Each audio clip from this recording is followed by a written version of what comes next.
हम इंसान अक्सर ये समझते हैं कि खुदा की मर्जी मुझसे पोशीदा रखी गई है और उसे ढूंढने की कोशिश करना मेरा फर्ज मंसब है, मेरा फर्ज है, जो किसी अनमोल खजाने को तलाश करने से कम ना होगा। मगर क्या ऐसा है कि खुदा की मर्जी हमसे पोशीदा रखी गई है? आज हम बाइबल मुकद्दस में से खुदा की 5 मर्जियों को जानेंगे, खुदा की 5 मर्जियों को देखेंगे। हमें इस बात को समझने की जरूरत है, खुदा ने अपनी मर्जी को हर शख्स के सामने बेपर्दा और अयां कर रखा है, और जब हम बड़े बड़े मामलात में उसकी मर्जी को समझने के काबिल हो जाते हैं तो हमारे लिए अपनी जिंदगियों के दरपेश मसाइल में दानिशमंदी के साथ फैसले करना निस्बतन आसान हो जाता है। बाइबल मुकद्दस में भी ताकि बहुत सी मर्जी को हम पर अयां कर दिया गया है। उन मर्जियों में से आज हम 5 मर्जियों के मतलब जानेंगे, सीखेंगे कि खुदा की 5 मर्जियां हैं क्या खुदा हमारी जिंदगियों से चाहता है।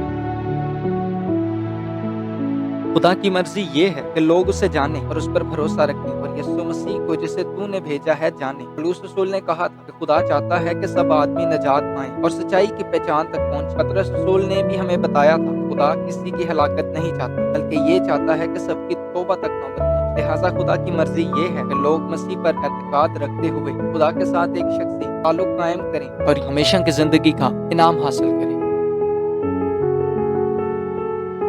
खुदा की मर्जी ये है कि उसके पैरोकार दूसरों को मसीह की नजात के बारे में बताएं। यीशु ने अपने शागिर्दों से कहा था, बस तुम जाकर सब कौमों को शागिर्द बनाओ और उनको बाप, बेटे और रूह कुद्दुस के नाम से बपतिस्मा दो और उनको ये तालीम दो कि इन सब बातों पर अमल करें जिनका मैंने तुमको हुक्म दिया है, और देखो मैं दुनिया के आखिर तक हमेशा तुम्हारे साथ हूँ। फिर आगे चलकर उसने ये भी कहा कि तुम कुव्वत पाओगे और यरूशलेम और तमाम यहूदिया और सामरिया बल्कि जमीन की इंतहा तक मेरे गवाह होगे। पौलुस ने भी कहा कि खुदा मेल मिलाप का पैगाम हमें सौंपता है, बस हम मसीह के एलची हैं। खुदा की यही मर्जी है कि हम मसीह के फरमान के मुताबिक जमीन का नमक और दुनिया का नूर बने, ताकि सब लोग उस पैगाम को जाने कि सिर्फ वही खुदा तक पहुंचने का वाहिद रास्ता है। उसके बगैर हम नजात नहीं पा सकते, उसके बगैर इंसान का बच पाना बेहद मुश्किल है।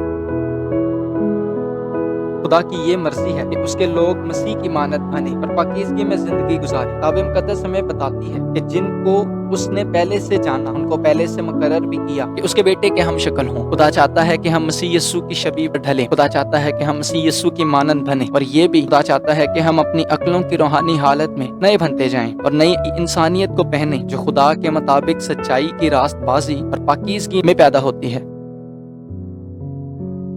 खुदा की मर्जी ये है कि हम मसीह की सूरत पर ढलते जाएं और पाक चाल चलन के मुताबिक अपनी जिंदगियों को बसर करने वाले हैं। बाइबल फरमाती है कि खुदा की ये मर्जी है कि तुम पाक बनो, यानी हरामकारी से बचे रहो और हर एक तुम में से पाकीज़गी और इज्जत के साथ अपने ज़र्फ को हासिल करना जाने। आज दुनिया में हरामकारी हर जगह आम है, लेकिन खुदा चाहता है कि उसके लोग इस मुश्किल हालात में खुदा के साथ चलें, उनका चाल चलन नेक हो। लोग जाने ये वो लोग हैं जो खुदा के साथ चलते हैं, ये वो लोग हैं जो मसीह को मानते हैं और उसके पैरोकार हैं। उनका चाल चलन बिल्कुल मसीह जैसा होना चाहिए। इसलिए बाइबल मुकद्दस फरमाती है कि वैसा ही मिजाज रखो जैसा मसीह यीशु का।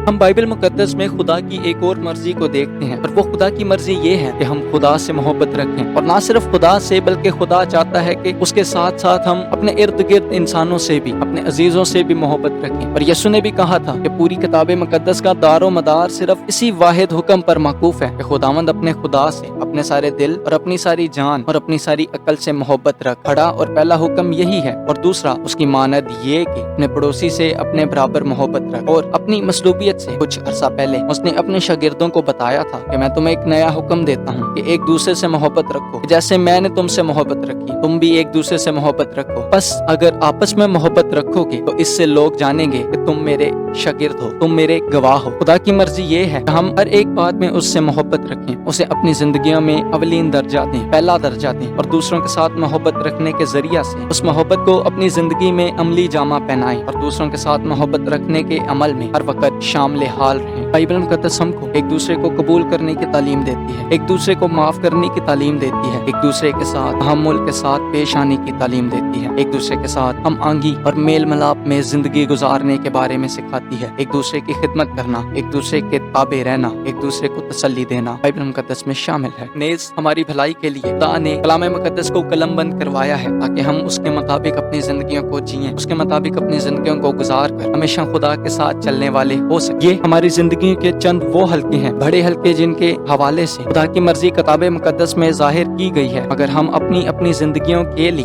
خدا کی رہنمائی سے متعلقہ ٹھیک باتوں کو کیسے جان سکتے ہیں؟ ہم چاہتے ہیں کہ اپنی اپنی زندگی کے تمام حلقوں میں خدا کی مرضی سے متعلقہ ان تمام بڑے احکامات کی مکمل پیروی کو یقینی بنائیں جن کا ذکر ہمیں کتاب مقدس میں ملتا ہے۔ اب جا کر ہم خود سے فیصلہ کرنے کی آزادی کو حاصل کر سکیں گے، یعنی وہ فیصلے جو نتیجہ خیز ثابت ہوتے ہیں۔ اگر ہم عقل مندی کے ساتھ فیصلہ کریں تو اچھے نتائج برآمد ہوں گے، اگر ہم نادانی کے فیصلے کریں تو ہمیں اس کے منفی نتائج بھگتنا پڑیں گے۔ لوگ یہ چاہتے ہیں کہ خدا ان کی روزمرہ زندگی میں اپنی مرضی کو ظاہر کرے۔ یاد رہے خدا نے ان فیصلوں میں ہمیں مکمل آزادی دے رکھی ہے، اور وہ چاہتا ہے کہ ہم ان تمام کاموں میں دانشمندی کا مظاہرہ کرتے ہوئے خود بہتر انتخاب کریں، لیکن خدا کے کلام کے مطابق۔